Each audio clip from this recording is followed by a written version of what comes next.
1982 Tomy Toys Tron. Very limited in the toy line, but super popular with collectors here now, with its designs and the unique styles and color.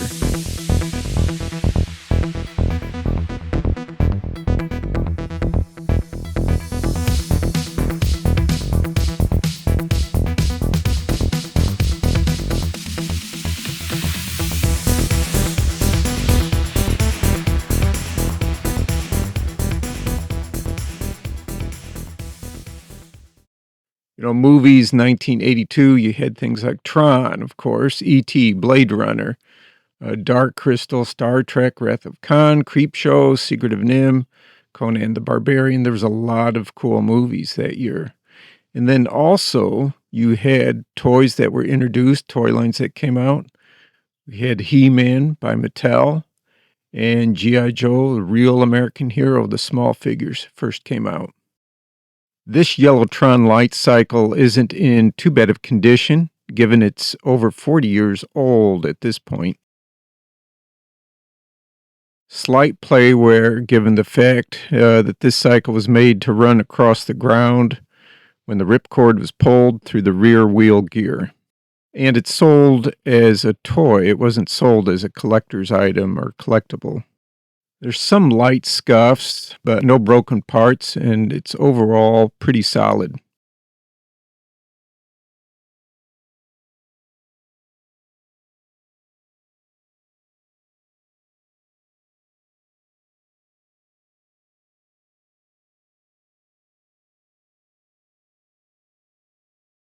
This red light cycle, however, has yellowing from exposure to the sun, and there's lots of scuffs to the body.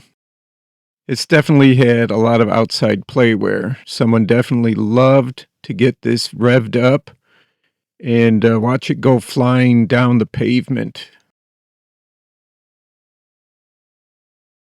The red bike is going to need a lot of attention to the deep scuffs and scratching and the plastic, working on that yellowing on the gray plastic body here.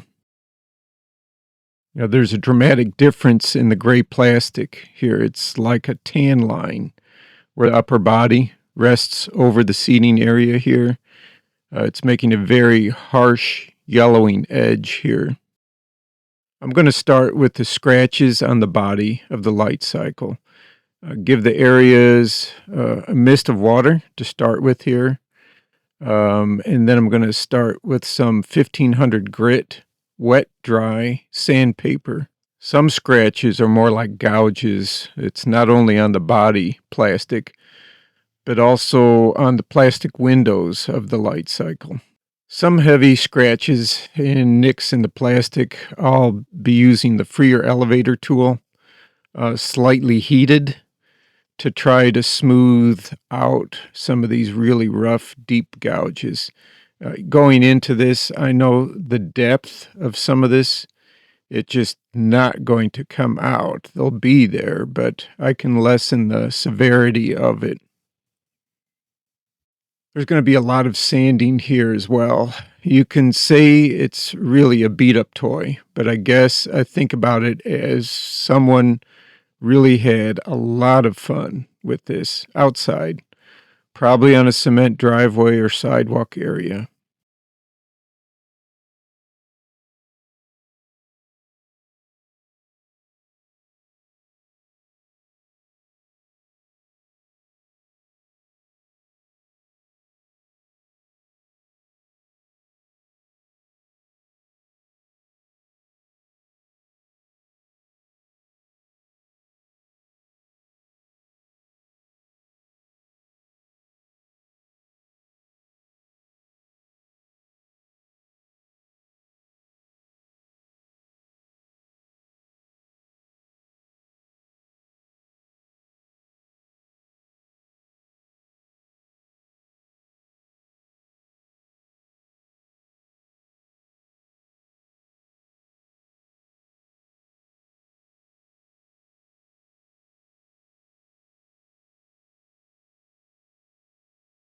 The clear plastic little windows here. I'll be using the 3000 grit wet dry sandpaper just to help focus on improving the clarity, not just getting the scratches, but polishing up the clear plastic.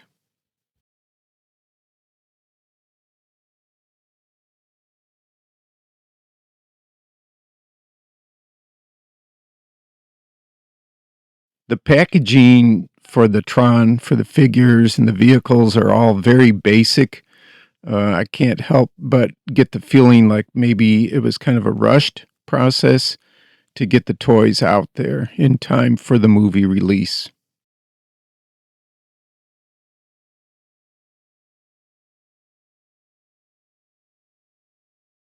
E.T. coming out just about a month before Tron is what some believe really overshadowed the movie.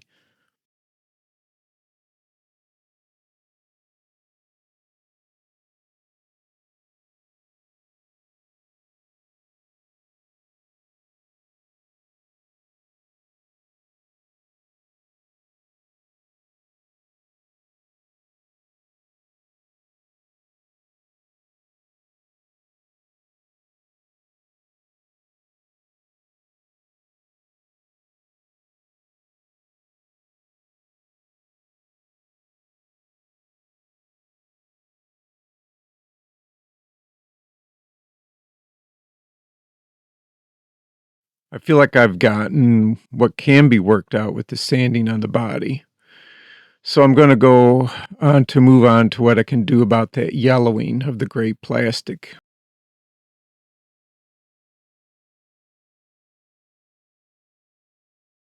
There's no need to submerge the toy in a hydrogen peroxide bath. I'm using the gel formula. I came up with this in a previous episode to treat the yellowing.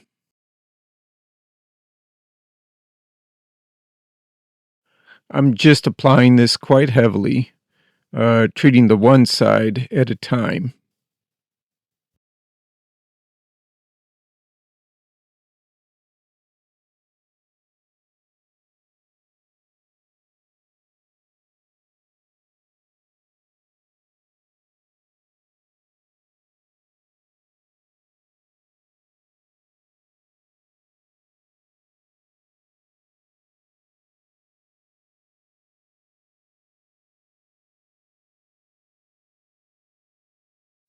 After I've got this coated here, I'll put this under a black light for a couple of hours to activate it.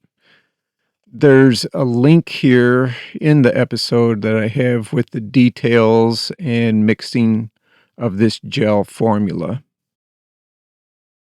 I just used the spray bottle of water again to rinse this off, and taking a look at it, I'm actually pleasantly surprised at how much yellowing was removed. The little pen mark is still there, but I'll use just some isopropyl alcohol to remove that later on.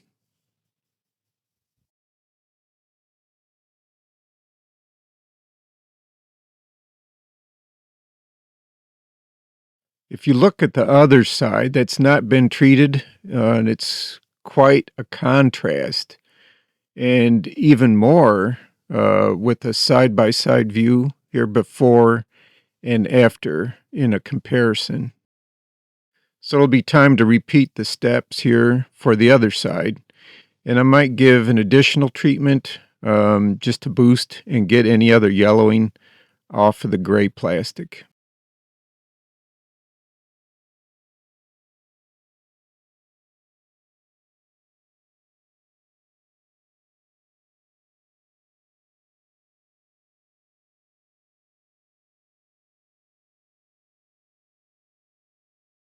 Afterwards, on the white paper background, it looks like a whole different light cycle. It's such a dramatic difference there.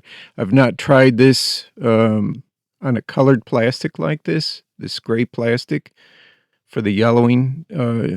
So it really did turn out good.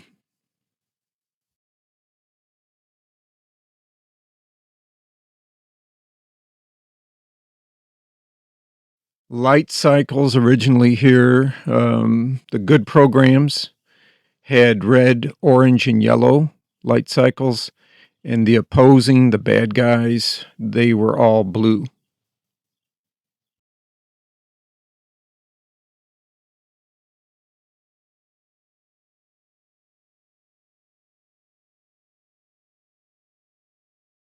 Yeah, the 1982 Tron movie was a pretty deep movie storyline, actually, especially for kids. But I think as a kid, you could slip past that deep storyline, not get too mind twisted on that, and focus on the visuals and the action. You got hooked onto those elements of it all.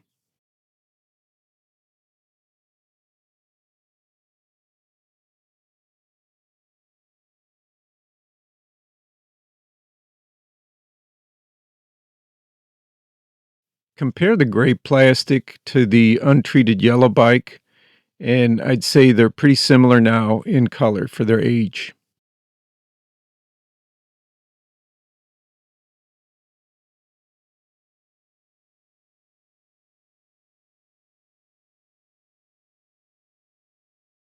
So I've treated and polished the scratches on the red bike. I want to bring up the polish and surface quality a little bit more if I can.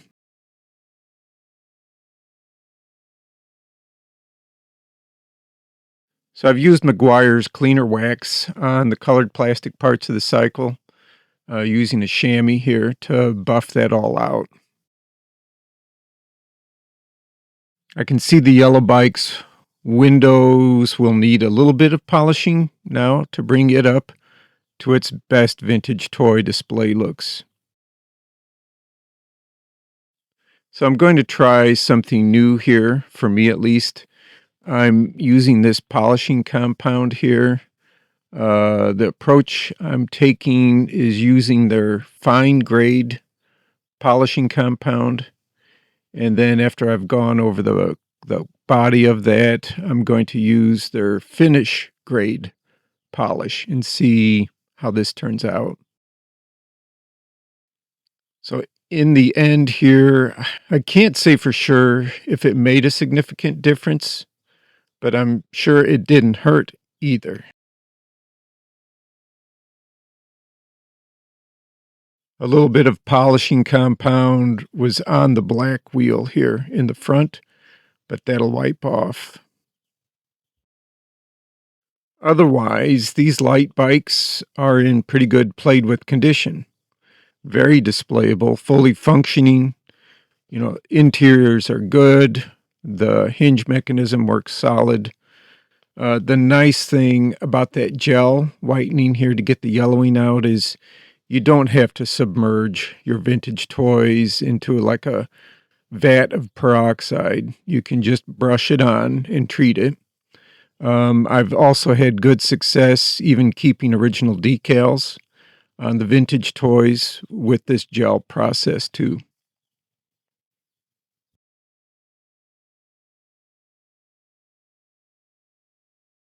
The end results are worth the work. Sid Mead started the design process for these light cycles, so if you aren't familiar with his work, you should probably just take a look, check it out. Getting into the figures now, this photo of the prototypes from Tomy had painted faces in the promotional materials, and in production, only the design elements on the bodies were stenciled onto the figures. These fine line painted features are prone to being rubbed off. These figures are in pretty good condition for their painted design, but they are dirty. A couple of them have limbs that have gotten slightly tacky due to aging of the plastics and the plasticizer leaching out. So, how to clean safely without jeopardizing the painted design elements to maintain those from getting more worn?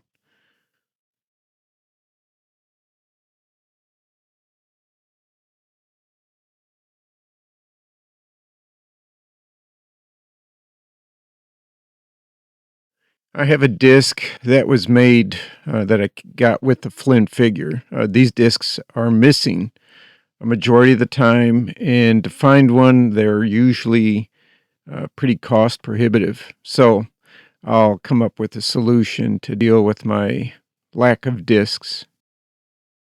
The figures all have that traditional hole molded into the heel of the foot.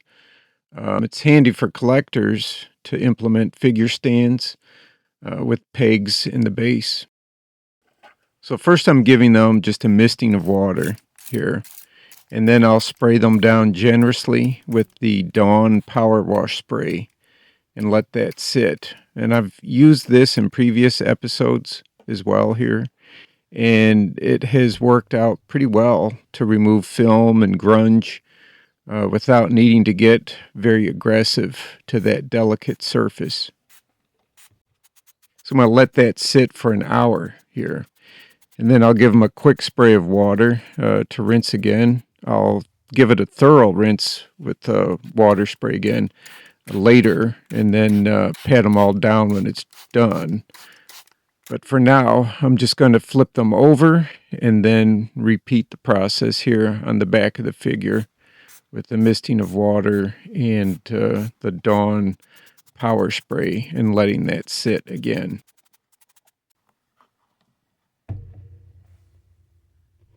The Ripcord. The ripcords for these are either broken into pieces, or if you can find one that's still in one piece, it's more fragile than glass. These plastic sections are warped, very little flexibility. It's pretty much non-existent. I've not seen one yet. Of course, I could be wrong out there, but I've never seen one that could be still functioning. So at best, I want to take the pieces that I've got and make it displayable. So for this project, I'm using a length of pre-cut wood dowel, measuring 1/4 of an inch wide and 1/8 of an inch deep, and using that as a backing to piece together these broken sections of the ripcord. It's like piecing together a puzzle, matching those broken sections, the edges, finding which ones went where, and lining those up and clamping them down to the rectangular dowel, going at it section by section until the full piece is reassembled and glued down to the dowel. For that, I'm using a version of like a crazy glue material to glue that both section together and to the wood backing.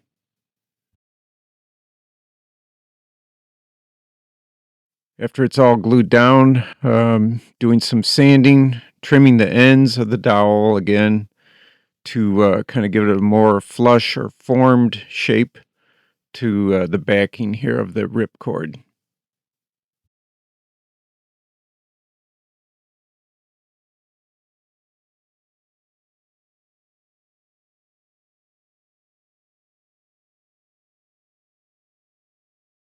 So what to do if you want a working ripcord? And I have a link below to a 3D print file that was created to replicate a ripcord.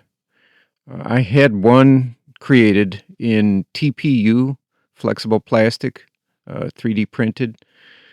So I can run these light cycles again. Now this TPU is perhaps too flexible. So if someone out there has some input on maybe a closer match of a plastic material, please feel free to leave it in the comments.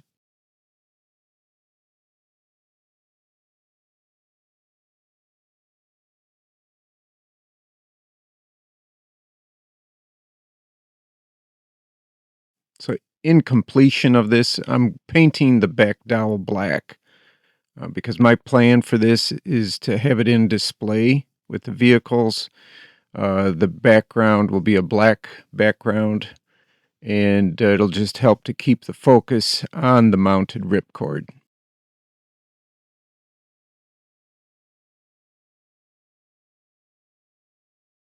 The guard here came with a very basic looking staff.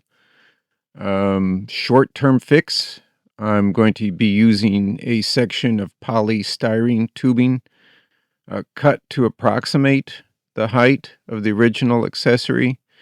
Just trying to gauge that from what I've been able to find of boxed, uh, original on the backing card figures. So I don't have an exact measurement for that, but just by eye, trying to size something up. So this tube is hollow, so I'm just trimming a smaller section of the polystyrene here that fits inside of it and gluing that into place to just seal off the ends. At a later date, I may cast this piece and make a glow-in-the-dark resin copy to be a little bit more accurate. But in the meantime, it has a resemblance of the original piece. It's a decent stand-in. The discs are a bit more tricky. It's a small but very important accessory for these figures. Like I mentioned earlier, it's very hard to find, and when you do, it's very expensive. So they glow in the dark, so it's a nice element to include when I'm trying to replicate the disc for the three figures. Tron, Flynn, and Sark, they each came with an identity disc. And all three of them, it's the same design. The discs are the same color, glow, effect, everything. The disc here with Flynn is the original, made by Tomy. And the Sark and Tron figures discs are the copies that I made. They're cast from the original, made with a two-part silicone mold, and then cast with white resin with a glow powder mixed into that was added in. These copies here right now are still rough, so I'll be cleaning them up, particularly the edges of the discs here, and then I'll be good to go. The copies glow great. In fact, you may not be able to tell here, but they're actually brighter than the original disc on the Flynn figure. So I'm pretty happy with the results. So the copies that I've made really would not get confused as an original. The original disc is a lot more vinyl-y type of a plastic, and the resins are just that. It's a lighter plastic in weight and a much harder, dense surface to them. So although visually very similar, to actually touch or compare material, texture, and everything, it is different. So I'm going to just take some final detailed looks here, just at the toys themselves. Starting out here with Sark, he was the one that was really kind of scary to me as a kid when I first saw the movie Tron. The articulation on all of them, except for the warrior figure, is limited to neck, both arms, and the legs at the hip. There's nothing too elaborate on that level.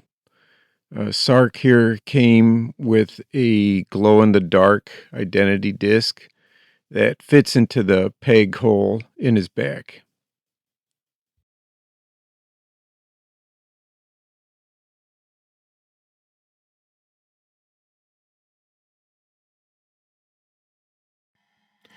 The figure on the leg is marked as Tomy Japan, and on the other leg, 1981 Walt Disney Productions.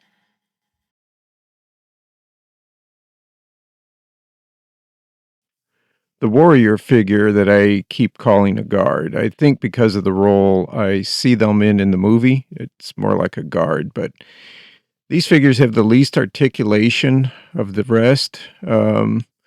rather beefy oven glove type hands.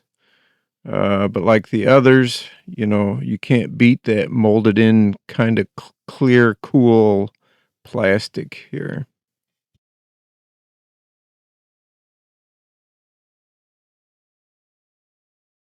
He also came with a glow in the dark type staff here, and that seems to disappear just as much as the original discs have for the other figures. Flynn is in the lighter blue plastic, and Tron in the deep bluish purplish type plastic here. Their light cycles are sold separately, but I'm showing them each with their respective vehicle colors. The Tron figures measure just approximately over 4 inches high. The light cycles are coming in at about 6.5 inches long. Tron with his identity disc, worn on his back. Circuitry type pattern printed front and back on his torso, head, sidearms, and the front of his legs.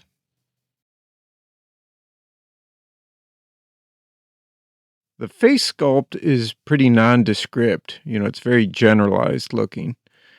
So let's go ahead and get Tron into his yellow light cycle. Tron slides into the light cycle. The figure is more uh, designed for in a reclined position versus seated. So to make sure that there's room to close the cycle and prepare the cycle for its run, you really have to get the figure to kind of lay down. This yellow light cycle only had just minor play wear, and it cleaned up pretty nicely with just a little bit of plastic polishing.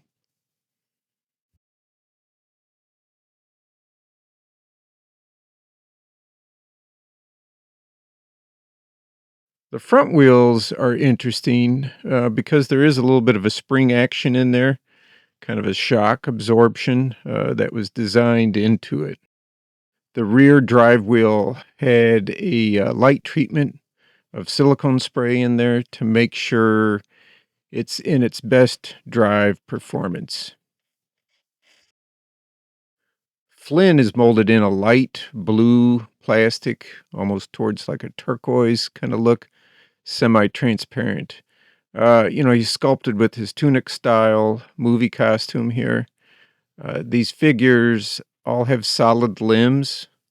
The torsos are hollow, and that's something else to keep in mind when you choose to clean them to avoid liquids collecting on the inside.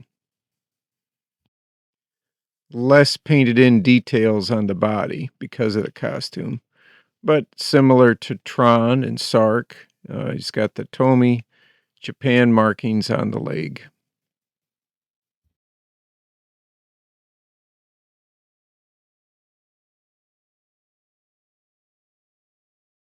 His trademark red light cycle cleaned up fairly well. Definitely not a mint and box type substitute here, but still nothing to dismiss. The yellowing on the gray is now gone. Heavy scratches have been minimized and to the point where they're not a distraction. Like the Tron figure, Flynn has to really slide down into that cockpit here, reclining to fit fully into his red light cycle. So the canopy snapped down, he's secured inside and ready for adventure. It's a great looking design. Definitely the Sid Mead influence here. It makes for a great vintage toy.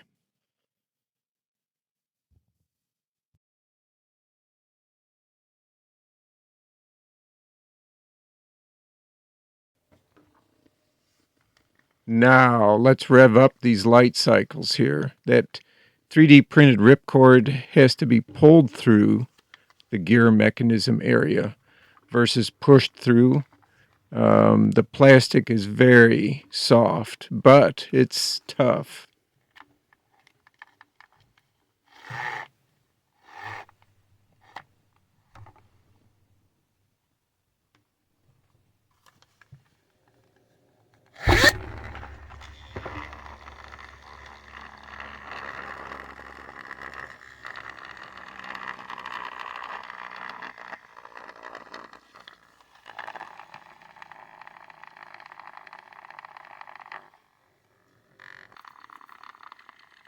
The SSPs from Kenner back in the 70s, in case you were wondering, unfortunately, these ripcords do not fit into that gear mechanism on the SSP.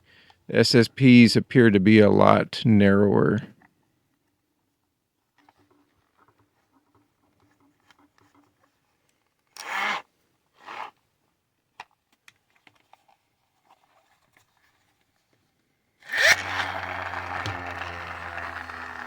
Cool then in 1982, and it's still fun now. The colors, the figures in the vehicles, the translucency in there, the ripcord powered light cycles. There's a lot of great timeless design here.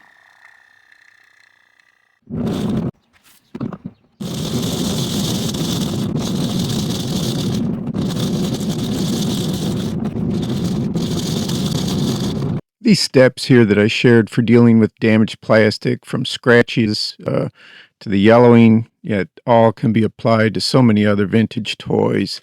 It's not just for these Tomy Tron toys. So I hope you found the tips and suggestions helpful in this episode, and be sure to subscribe, hit the like if you enjoyed it. Again, a special thanks to my behind the scenes members and the super thanks gifts.